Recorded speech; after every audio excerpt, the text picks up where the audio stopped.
My wife, he take like this. All these people. রংপুরে ঘুরতে গিয়ে এক ইরানি দম্পতি ভয়াবহ হামলা ও ছিনতাইয়ের শিকার হয়েছেন। Okay, call police. Bangladesh, Iran. Iran, no push.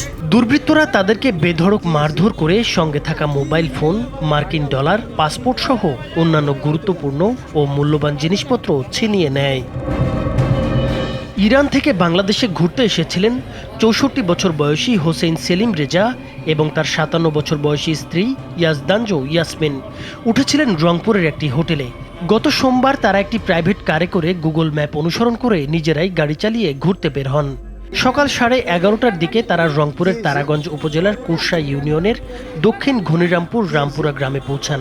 Google ম্যাপের নির্দেশনা অনুসরণ করতে গিয়ে ভুলবশত এই এলাকায় ঢুকে পড়েন তারা।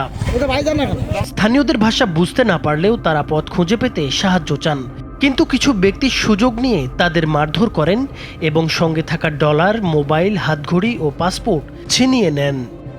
এনারা গাড়ি থেকে নেমে ওই যে আসামি রশিদুল ইসলাম এনাদের বাড়িতে গিয়ে যে ইশারা ইঙ্গিতে তারা ভাঙা ভাঙা ইংলিশে পানি খাওয়ার জন্য কথাবার্তা বলে।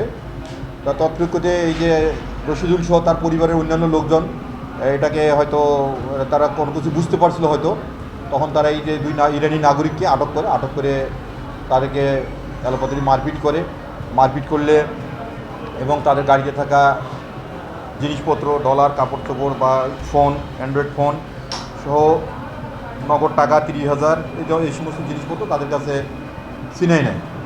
ঘটনার খবর পৌঁছে যায় তারাগঞ্জ সেনা ক্যাম্পে। ক্যাম্প কমান্ডার মেজর সানিয়া চৌধুরীর নেতৃত্বে সেনা সদস্যরা দ্রুত ঘটনাস্থলে পৌঁছে ওই ইরানি দম্পতিকে উদ্ধার করেন এবং ঘটনার সঙ্গে জড়িত 4 জনকে আটক করেন। একই সঙ্গে ছিনতাই হওয়া মালামালের কিছুও উদ্ধার করা সম্ভব হয়েছে। ওই পরিস্থিতিতে আমরা যাই এবং তাদেরকে ঠেকাই এবং তাদের যে ডিফেন্সিভ মেজার যেটা আমাদের মানে সেনাবাহিনী কর্তৃক নেওয়ার কথা সেটা নেই এবং ওখান থেকে তাৎক্ষণিক $100 ঘড়ি এবং তাদের পাসপোর্টগুলো আমরা উদ্ধার করতে পারি। পরে সেনাবাহিনী ওই ইরানি দম্পতিকে নিরাপত্তা দিয়ে নিয়ে গিয়ে রংপুর পুলিশের কাছে হস্তান্তর করে। এরপর তাদের নিরাপদে হোটেলে পৌঁছে দেওয়া হয়। আটককৃত 4 জনকেও পুলিশের কাছে সোপর্দ করেছে সেনাবাহিনী। তাদের নামে তারাগঞ্জ থানায় পুলিশ বাদী হয়ে মামলা দায়ের করেছে এবং তাদের আদালতে প্রেরণ করা হয়েছে। নাইমুর হোসেন, মাছরাঙ্গা টেলিভিশন।